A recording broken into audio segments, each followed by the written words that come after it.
Okay, here we go. You are live. All right. Can I have a motion, please? I move that we return to open session. Actually, that's what we're doing at this moment. I move we reconvene in open session. Second. Okay, roll call vote. Peter, Aye. Susan Manning, Aye. Philip, Aye. Eric, Aye. Susan Fox, Aye. and Krishna. Aye. Maureen, aye. Ayes have it. No, does Krishna vote on that? I'm not sure. Oh, sorry. I No. apologize. Okay. All right. And then motion is carried. Can I have a motion? I'm sorry. Next is order of business. And then there are no public appearances today. And can I have a motion for the consent agenda? I move approval of the consent agenda as presented. Second. Okay, roll call vote. Peter, Aye. Susan Fox, Aye. Eric, Aye. Philip, Aye. Susan Manning, Aye. Lorraine, aye. Ayes have it. Motion is carried. All right, next are recognitions. Okay, congratulations to Glacial Drumlin School Students of Color Union, who collected nearly 2,000 books from students, staff, and the community to be donated to the Madison Reading Project. 2 members of the Madison Reading Project stopped by the school to connect with the STU students about the program, and they helped gather all the donations for them. And there are some photos on our Facebook page. A couple of our Cottage Grove schools enjoyed a performance from the Stoughton High School Norwegian dancers, thanks to a donation from the Cottage Grove PTO. This was also the first all-school assembly that Taylor Prairie has had in a few years, so it was a special treat for them especially. Our students have been celebrating Black History Month throughout the month of February and have worked on a variety of activities, including creating a bulletin board of information they learned about different Black figures in history and creating art pieces or musical instruments based on the figures they learn about, among other things. And there's a link as well to that information. The high school orchestras recently held a concert where they performed music from a variety of movies. Their dinner and a movie concert also consisted of a pasta dinner before the show, and you can watch the concert on our Monona Community Media YouTube channel. And in February, we celebrated SRO Appreciation Day, National School Counselor Week, and School Bus Driver Appreciation Day. Thank you to our SROs, Luke Wunsch and Jessica Helgeland, for the resources they provide to our district. A huge thank you to the school counselor team. We are lucky to have each of them serve our students. And thank you, of course, to all of our bus drivers who transport our students safely to and from school. All right, thank you, Dan. I want to add a couple things if I could. One, I want to welcome our new board member, Philip Haven. Congratulations and welcome on our board. Thank you, Lorraine. I appreciate it. Really happy to be here. We are thrilled to have you. And then also, oh, sorry, Peter, you want to add something? Well, I was going to ask, welcome, Phil, and I was going to ask if you could say just a couple of words about who you are and introduce yourself to folks. Yeah, absolutely. So my name's Philip Haven, and I've been a Madison area resident for about 20 years. I grew up in Whitewater, Wisconsin, went to high school there, went to college there, initially for my bachelor's, returned later as an adult to get my MBA. So a lot of Whitewater blood in me in that way. But yeah, I've been in the Madison area for about 20 years. There we go. Thank you, Mark. And then, my family moved into Monona about 2 years ago, and we were really happy to buy a house finally this past spring. So we've set down roots. We live in the central part of Monona. I work in the IT field. I've been mostly in IT management with a focus on enterprise app development for the past 15 years or so. So that's a little bit about me. I've got 2 kids, one in the district, one will be in the district when she's old enough. And I'm just really happy to be here and given this opportunity to participate in the board and work with all of you. Thank you, Philip. Yeah, And- yes, Peter. And I would like to thank everybody who applied for that position. When we posted the open position, we had, what was it? How many? 16, 17 Well- applicants. And it was a difficult decision. We had a lot of good people, and it's great to see that much people, all those people willing to, dedicate time to helping this district. So I want to thank everybody who applied for the position, and it was a difficult choice. But we did appoint Phil from that group, but it was a large group of people, and I want to thank everybody who applied. We agree, Peter. Thank you. Susan Manning? Yes, the other thing, Philip, maybe you want to just give one line to this. But you, in your interview, spoke to this quite well, and that was, why do you want to be on the board? Why did you apply? Yeah. I think, well, it's a two-part answer. Partly it's about civic involvement, right? So the idea that our processes and our systems only work if we get involved, and if the people that live in our communities, myself being one of them, volunteer our time and participate. That's the most basic, part of it. But I think more importantly is my belief that public education is, the most important pillar of our community, and we need to do everything that we can do as a community to continue to support the really amazing district that we have. There's so much good about Monona Grove, and I think it's really important to me, not just because I have children in the district, but in general, for the future of our community and the surrounding area, that we do everything we can to maintain and build on top of the foundation that this district already has. I mentioned in my interview that my dad was on the school board when I was a kid, and it's easy to take that for granted as a kid, but looking back, it's, I can point to some examples of the impact that he and the board he participated in had in my education experience. And I just think that, it's important to pay it forward, so to speak, and make sure the next generation has the same opportunities. Thank you, Philip. All right. Also, we want to recognize Krishna Elwell as our student representative. So we are excited to have you on as well. Did you want to share a little bit about why you chose to be on the board? Of course, very similar to Philip, I believe that our school district is the linchpin of our community.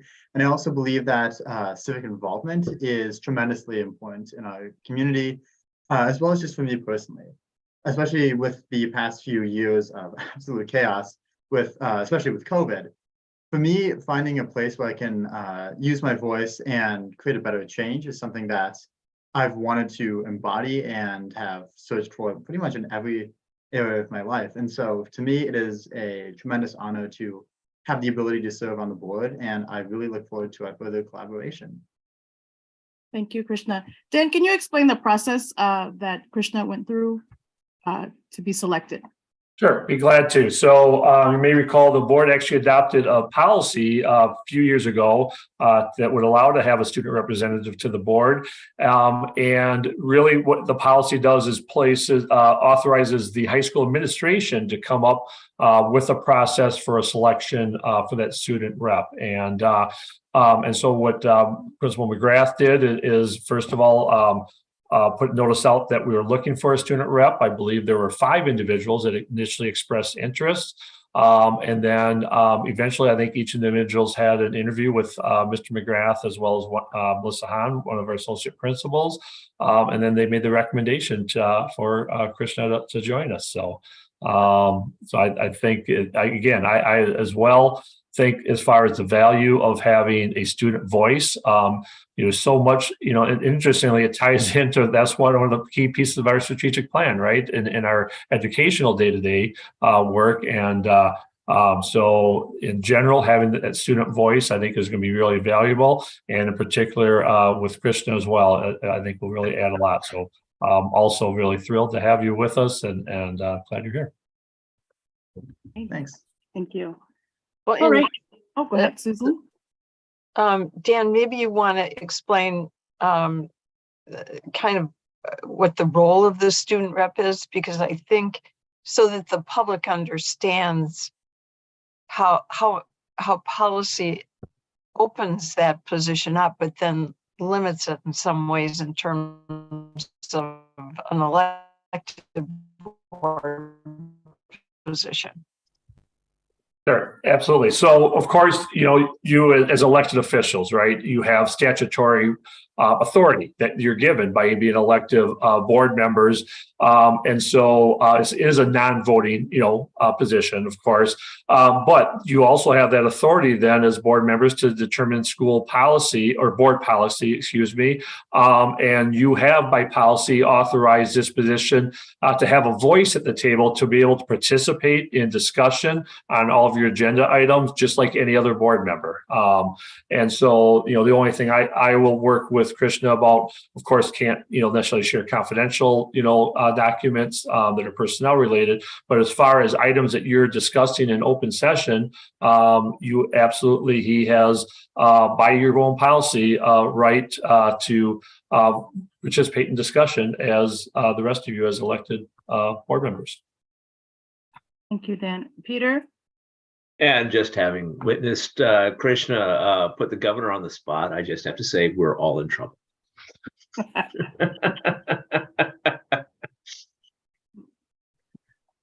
Again, do not listen to Peter on this. All right. Well, I have another recognition. We weren't able to do it in previous board meetings because Dan wasn't here, but now you are here. I want us to, if everyone could just please join me in congratulating our Monona Grove District Superintendent, Dan Olson, on being named the Wisconsin Superintendent of the Year. That's no small feat. That's awesome. Congratulations. Congratulations. So Dr. Olson was presented the 2023 Wisconsin Superintendent of the Year Award at the State Education Convention in January and was acknowledged again last week at the National Conference on Education held by AASA, the School Superintendents Association. This award is widely acknowledged as the most prestigious honor a Wisconsin school system leader can receive. We are so grateful for his 10 years of service to Monona Grove and his continuous compassionate and empathetic leadership in our district. Thank you, Dan, for always putting the education first and well-being of the Monona Grove School District community first as well. Thank you again. All right. All right, moving on. There's no correspondence and announcements, and then we'll go to administrative reports. Dan. Okay, well, thank you, Lorene, for those kind words. And of course, we know that we work, this is really a team effort, and I really appreciate, the support and the hard work with the board and what we're doing. All right, so I'd like to report on tonight is one of the most challenging parts about my job, and that is the school closings for inclement weather. And we're in the midst of that right now. And so for the record, right now, the latest forecast is that it's going to end sometime early morning. And so tomorrow is in question. And I'll be participating on a webinar with our National Weather Service. They have a team that works directly with school district superintendents to give us the most updated information. They'll be at 3:45 a.m. and then I'll probably take a drive around and check the road conditions and we'll see if hopefully we'll be able to open. But it will, again, the decision is real simple. It's about can our students and staff get safely, to school in the morning. So the reason I put this on the agenda, not only because we've had so many lately to talk a little bit about the process there, but also to let you know as a board that we are running into challenges with meeting our state requirements for instructional minutes in our schools. So earlier this year, you already approved a revised schedule for our high school to make up some of that lost time through virtual learning days. They'll have 3 days of asynchronous learning, that days that were scheduled as vacation or PD days, where teachers will be preparing lessons, for our students. But now with today's closing, we're short another day. And if we would happen to close again tomorrow, they'll be short 2 days. Also, with today's closure, our middle school is short about 94 minutes, so a partial day.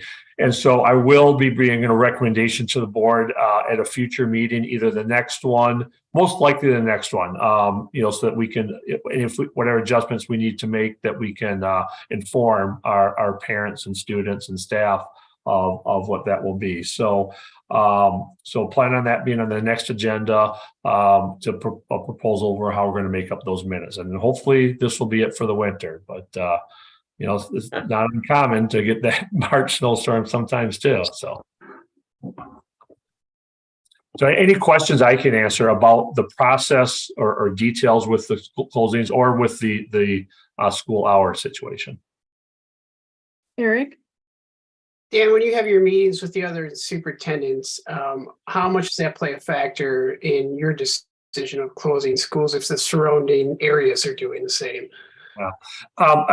It is a factor. There's no question. Part of the thing. So we do correspond with one another, especially on these ones where it's a hard decision, right? Where it maybe is not clear cut, and so we communicate our thoughts about that. Even the timing about if it's something that we feel really confident in the forecast and can make a decision the night before, that's something we talk about as well together. And then honestly, when those situations where it's really right on the fence, whether we think it's safe or not, there's going to be, superintendents to decide, yeah, we're going to close. And when your neighboring district closes, that does factor in a little bit in that, when you have 16 school districts so close and you're the only one doing something, I'll be honest, that is something that comes to mind. You can't compromise your principles though and do it just because everyone else is doing it, right? So it really is an opportunity just to collectively talk with one another and try to kind of make decisions together about what we think is happening. But there are times that conditions can vary widely from where we're at in the southern part of the county or eastern part compared to other ones. So the ones that I have really two groups I talk to. We do have a group chat with all the Dane County superintendents, but then in particular, our neighboring districts in McFarland, Stoughton, and Oregon. The four of us also have a separate communication because normally the weather is much more similar for the four of us together. So that's kind of the process. But to be fair, yeah, we kind of make some of those decisions together oftentimes. Krishna? Thank you. In regards to scheduling, I had a few questions about how particularly your office decides, for example, skinny days, since that's become more of a common occurrence in this past month. And I've heard a lot of comments from both students and teachers as to the nature of skinny days, both currently and in the future of the school.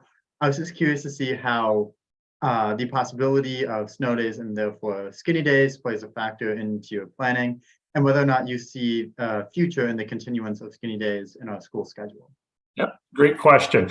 So the proposal and what we have right now with that decision to how we're making up those days, that comes from the high school principal, Mr. McGrath, who works with his team of teachers to put those proposals together, and then brings to me saying, this is the recommendation. And if it seems reasonable to me, I'll bring it to the board, for that. If there's some questions that I have about it and how it's impacting, I work that out, with Mr. McGrath. Specifically with regard to skinny days, honestly, that's not something I've been a big part of the conversation about. That's a decision made at the high school level by the high school administration. But one of the things that I will do, because we have so many of the days, part of it will be to debriefing afterwards. How do these days go? And learn from that for next year to make our decisions about, is this the right approach on how we want to make up the hours, or is might there be a better approach? And back to student voice, that is something that certainly we could have that conversation here at the board level. That's appropriate, but also certainly at the school level to have with the high school administration, I think would be real important. So I appreciate you asking that question, and that will add on my list of questions for Mr. McGrath next time I meet with him. Excellent question, Krishna. Peter? Well, I was just going to ask Krishna, is the view that skinny days have more or less value? Is that the concern? May I respond? Yeah, sure. Yeah. I would say that although Mr. McGrath and I'm sure his group of teachers have seen it as a way to make up time, I feel that in the long run, and this is a sentiment shared with fellow students and even a few teachers, that skinny days are ineffective due to consistency concerns, as well as just an inability to properly address course material due to unanticipated interruption. So hence is the reason I wanted to bring it up to the board to see what is the future of that method of planning for in future skinny days and snow days. Thank you. Thank you. Could someone elaborate on what skinny days are? Because maybe not everyone knows what that means. Sure. So you're maybe aware the high school uses the block schedule, right? So there are 8 periods, 4 every day. Essentially, a student can take up to 8 courses, and so on A days they take courses 1, 2, 3, 4. On B days, 5, 6, 7, 8. So on skinny days, then they cut those times in half, and you can meet, if it's a full day, every course for a shorter period of time. And there's different variations of that about how that works, but basically not using the block concept, shorter class periods. And so it's used sometimes because if there's a snow day and you miss your A day, okay, now that class won't meet, for 3 days. And sometimes things get out of sync as far as equalizing the A days and B days. And so the skinnies are one way of trying to at least make sure the classes are meeting. But as Krishna said, the trade-off that then is, what that class looks like is very different than when it's a full block class. And so, but that's, hopefully I'll explain that. I mean, it is an interesting phenomenon. I mean, a skinny day is what a school day used to look like. But having gotten to the block schedule where we have more time for classes, these 90-minute classes, and things occur at a different pace and a different, different schedule, it is funny to me that skinny days we don't view them as the same value as the block schedule day. To me, I mean, a skinny day is what a high school day looked like to me. Thank you. All right. No other questions? Okay, moving on to board reports.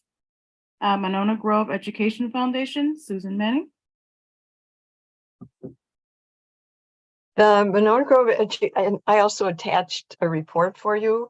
And once we get the minutes, I'll attach those because there were some more details about some of the grants that weren't necessarily available at that meeting. But they met, the Monona Grove Education Foundation met on February 14th, 2023. Dan Olson provided an update on the district referendum. Kathy Thomas has resigned from the Monona Grove Education Foundation board. She's been on many years. They also announced Dan Olson as Superintendent of the Year and Jared Rosing, a previous Director of Business Services, as Director of Business Services of the Year.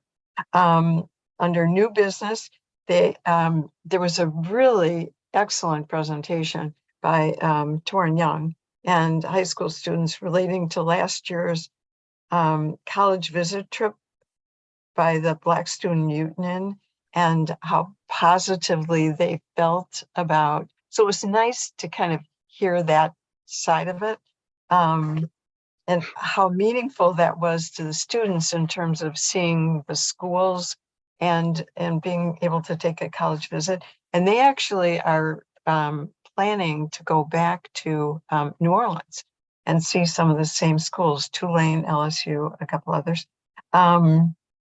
And that grant was approved, but the presentation was excellent. They had discussion and possible approval of a grant request for the Brandt grant. And they're deferring further discussion for the March meeting. They want to get more information. They also talked about the Monona Munchies, which is a supplemental food program for students. They approved their committee assignments for 2023, which include a Pay It Forward Committee, Fundraising Committee, Communications, Innovation Grants, Weekend Snack Pack Program, Scholarships and Brand Student Scholarships, Starting Line, and Investments. They had committee reports with grants and awards. And again, I'll post the minutes, which will give you specifically the amounts, the name of the grant, not necessarily who they've been awarded to yet. That usually comes at graduation.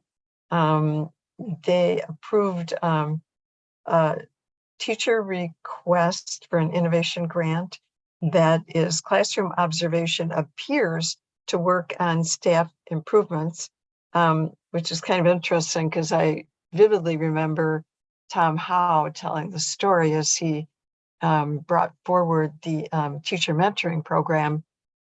He went to another teacher and said, you know, I'd really like to come and watch how you teach similar material. And the teacher was kind of shocked and thought, why does he want to do that? And it was all part of the teacher mentoring program. So again, it helps them communicate in a particular level. So it's interesting to see that grant coming forward. Funding of audio books. And there was also a request for birthday books, which they are going to talk about in their March meeting. John Weinberger reported that all of the school funds, which were allocated for the pay it forward, were utilized.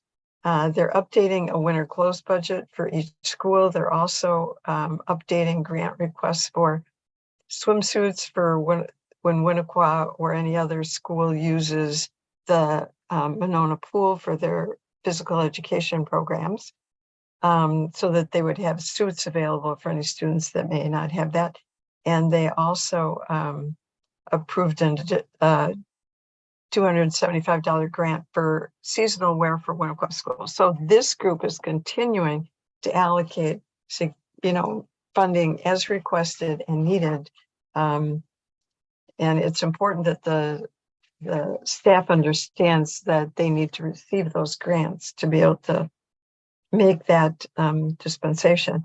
There was a discussion on the great golf ball drop. There are a few legal complications about how that was administered before. So they're going to do further research on that. And then decide whether or not they're going to do the golf ball drop. And if they are, how that's going to be presented. They talked about the weekend snack pack committee, and right now 247 students are getting snack packs every weekend. And they are also, Jason McCutcheon will be doing a scholarship committee report. There have been several increases in scholarships. The Glenn McNaughton scholarship was increased, and the Ahern scholarship was increased. And there's going to be further discussion on the foundation would like to look at a particular way to honor Charles Ping.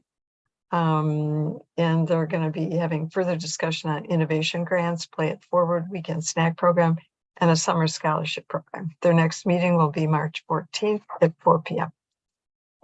I know that sounds like a long report, but it was a long meeting, so. A lot of wonderful things. Thank you, Susan. Yep.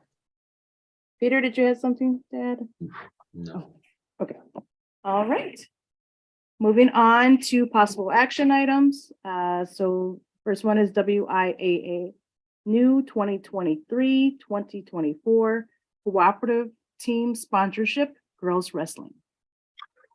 Okay, so many times when we just renew these, we'll put them in the consent agenda, but this is actually a new co-op. So we thought we should have a little discussion on it, make sure you fully understood why we are recommending this application. So you have the written executive summary. So the bottom line is this, that for years or always, girls were allowed to participate on the boys wrestling team. Okay, and then just as any other member. So a couple of years ago, the WI recognized girls wrestling and created a separate tournament at the end of the year just for girls wrestling. And so the way that has worked is if we have girls that want to participate during the regular season, they're participating on the boys program, that when it comes time to for the tournament, they have their own tournament. And so So even though we have our co-op with McFarland, if we have a student from Monona Grove, they go into an individual tournament, they represent Monona Grove. They don't have to be, it's not a team competition. So we've had over the last 2 years, an individual from Monona Grove participate, and then a girl from McFarland. Well, next year we anticipate having participants from both schools. And the problem that causes is then if they are practicing at the same time every day, if they are on separate teams, if one girl represents Monona Grove, the other McFarland, they can't practice against each other. It's like being a scrimmage or an event. And so we need to declare a girls' co-op separately so they can participate together then during practice. They'll still participate individually when it gets to the tournament time. So I hope that makes sense. The bottom line is this is good for our kids and provides more opportunities. Peter? Yeah, for those of you who aren't familiar with this process, complying with WIAA rules about this, that, and the other thing is a big driver of problems and things that boards need to approve in Wisconsin. So that sounds fine to me, Dan. We're just doing this to comply, to make it convenient to comply with the WIAA, so that we can have these young people can compete, and practice. Susan Fox? No, I didn't have anything. I agree. I think it makes sense. So, yeah. Although I'll make a motion. I move approval of a 2-year girls wrestling cooperative agreement with McFarland High School for 2023, 2024, and 2024-2025 school years as presented. I'll second that. Any further discussion? Okay, roll call vote. Peter? Aye. Philip? Aye. Susan Manning? Aye. Susan Fox? Aye. Eric? Aye. Lorraine? Aye. Ayes have it. Motion is carried. All right, moving on to discussion items.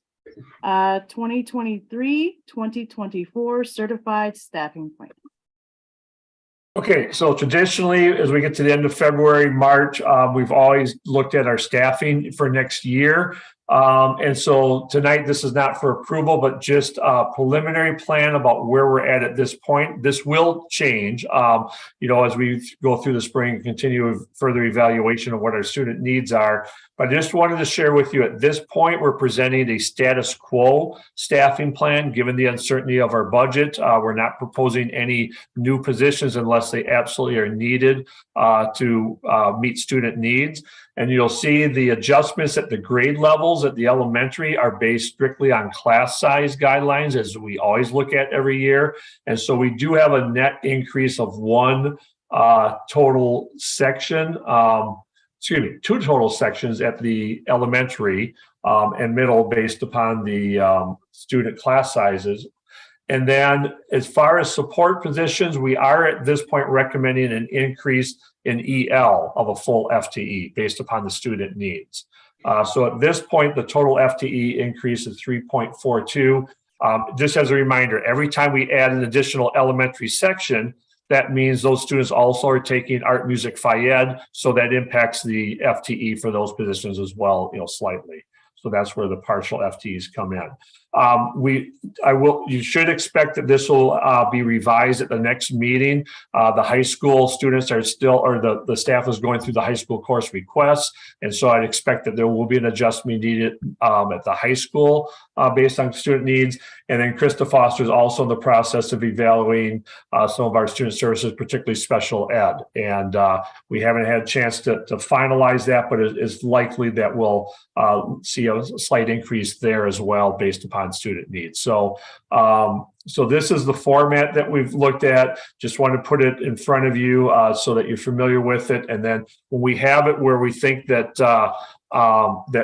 we're pretty well set, we'll ask the board for approval, understanding it's really just to make sure that we're communicating for the expectations. technically you are approving these also as we do the hires. You have to approve every teacher contract, but so we don't want any surprises. We want this before you, so you know that when those new teacher hires come in, it's part of the plan that you've previously approved. So I'm not sure who's first. Doesn't matter. Susan Manning. Okay, Susan Manning.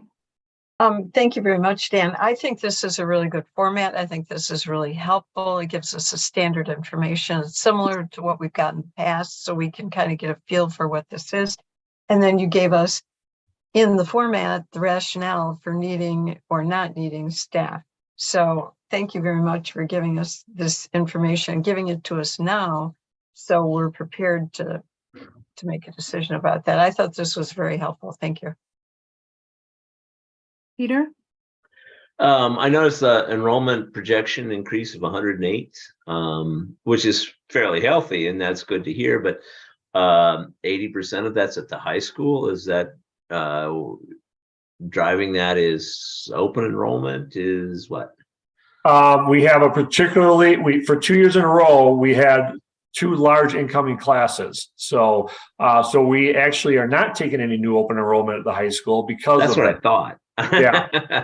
So the biggest jump you'll see if you look at our current 8th grade and then at 281 and then projecting 297, we do have a fair number of resident students who attend parochial schools in elementary or through 8th grade, then that will attend the high school. And then we also will take open enrollment students of siblings of students who are already attending. Right. So between those 2 areas, that's where the anticipated growth comes from for 9th grade. And then just because of the resident growth we've been seeing district wide, just as a placeholder, we did add 8 per grade level for potential move-ins between now and next school year. That might be a little on the high side, but we want to estimate give a little bit of cushion to make sure we're properly staffed. So it sounds to me that then you're comfortable with those high school projections. Yeah, but with that is an increase. So yeah, I would expect some increased FTE to accommodate that. Right, and that of course is reflected in your staffing plan. It will be, yeah. Right now it's not. So they're finalizing. The staff is going through those high school student course requests right now. So in 2 weeks we'll have that all compiled and know what our needs are. Okay. So the one important point I should make is the 4 core areas, the departments, math, science, social studies, English, we are not looking that we're going to need a full FTE increase, maybe a partial one. The one thing that we have a little bit of flexibility always is that we generally will have a few teachers every year that teach overloads, that will take additional teaching assignment instead of a supervision. And they're compensated for that, but that helps us when we have those part-time needs, as opposed to trying to go out and hire a part-time teacher. But we do have some part-time folks, and then particularly in some of the elective areas as well. So we'll see how that shakes out. But yeah, the class sizes are getting up there, and so we will be looking moving ahead at some point, increasing those core departments as well. Yeah, I mean, the number is what, a 7 or 8% increase in high school population. It's not insignificant, and the average class size goes up to 26 in high school, and space is not a problem. Yeah, no, we're okay for space at this point. The one thing is, with the block schedules we've talked about, every teacher teaches 5 classes out of that 8, and so we do have some sharing of classrooms as opposed to having that classroom sit empty, for 3. Blocks, but the other thing I should point out on this document, I put in 11 sections per grade. That's rounded. So the reality is that we have right now 9 teachers in each of the core departments, and they each teach 5 classes. That's 45 sections. So it's really like 11.25 sections in the core areas. And so those class sizes are actually a little bit smaller than that average. But that just kind of gives you the big picture. When you get those courses from the high school, I will share with you the actual class sizes by class, so you can see that it will actually be a little lower than that. Yeah, this plays into the discussion about the long-term planning, doesn't it? Yeah. For the one of the things that we as a district have had small class sizes historically, and the high school is actually built with smaller size classrooms, more classrooms of smaller sizes than you would find in a typical classroom. And that does limit our ability to just increase class sizes for whatever reason, saving costs. And the easiest way to save money is to increase class sizes. And the construction of our high school is actually a issue when it comes to class sizes. So it involves, so it merits some attention. So thank you, Dan. Thank you. Susan Manning and then Susan Fox. Yeah, I would just mention that before we pass these class size guidelines, and actually Susan Fox can probably give us a better idea of when that was, and that actually was initiated by a parent group and came forward with the board. We had 32 kids and in classrooms that were smaller than we have today before we expanded the high school and some of the rooms. So, this is always something we have to look at, but I got to commend Dan and his staff for continuing to try and monitor the sections and the class sizes under our class size guidelines. One of the things that we were forced to do in one of the budget years where we were taking a significant decrease every year was we did increase the class size guidelines very moderately at the middle school. And I've always dreamed that we would be able to go back to the original guidelines, but the fact that you're utilizing them to help monitor your staffing, I commend you for that. I thank you for that. And I'm really glad you're doing that because knowing our history, it was extremely difficult when they had over 30 students in a classroom at the high school. So thank you very much. Thank you, Susan. Susan Fox. Well, I was going to make essentially that same point, although we increased class sizes during that budget reduction at both the middle school and the high school to a max of 30. Prior to that, I think the max was 26. And now you see 26 here, that's the goal, but we can go to 30. And I would also say that even if the class rooms were physically larger, I would oppose a class size greater than 30 regardless, because it is a matter of teacher relationships with students, and the more total students they have, the harder that is to do. So I think we are at our max, and it's just something to keep watching. But I think it is important to know that for the public to note that it isn't all, we haven't not accepted, basically we haven't accepted new and open enrollment into the high school for the last couple of years, except if there are a few siblings this year. So that the increase is within our own system. You can kind of see the numbers when you look at the 8th, 7th, 8th grade. It'll be large again next year, and then it starts to drop again. And that, of course, may change with the growth in housing in Cottage Grove. So it's a fluid situation. But thank you, Susan. Krishna. Thank you. Especially as an open enrollment student myself, I just wanted to commend the efforts to focus on the sizes of classes as well as the constant flow of students entering and exiting the districts. So I do appreciate that quality standard. And as a boots on the ground voice in this committee, I do believe that two things that are most relevant to this conversation, at least to me, are one, the class choice we have as high schoolers between class size and of course the aforementioned FTE. I do feel that currently that is at a reasonable expectation for high schoolers such as myself. And I do appreciate that variety in course selection. Additionally, in all my classes, I feel that we are at a manageable size, at least for the majority of students and staff, to handle their responsibilities as well as attend to their own particular interests. However, I would agree with the comments made by the speakers before me in that increasing a class size typically around 30 would probably result in that dynamic to break down. And therefore, I do believe that while of course the population of the school district is likely to increase in the long term, I would support the current maintenance of the status quo. And therefore, once the high school enrollment is complete for next year, as well as course selections are solidified, I look forward to any future discussion again on this topic. Thank you, Krishna. All right. Okay, thank you.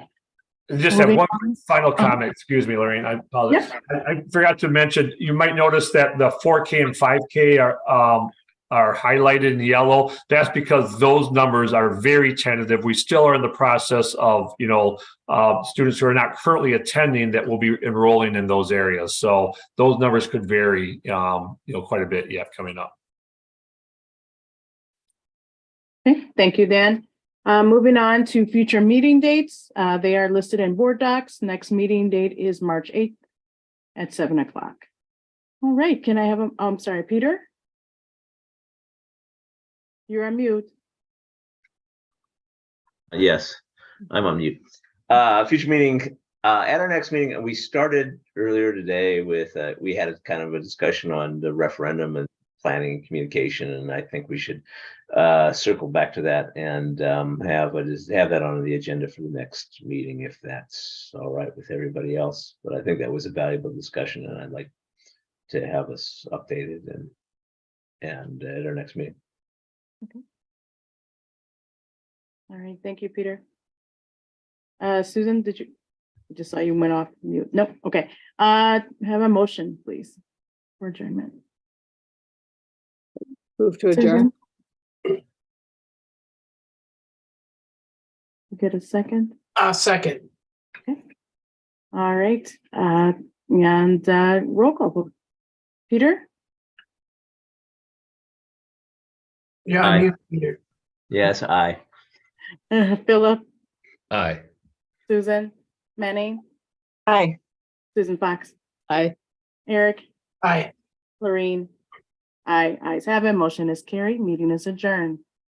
Have a good night, everyone.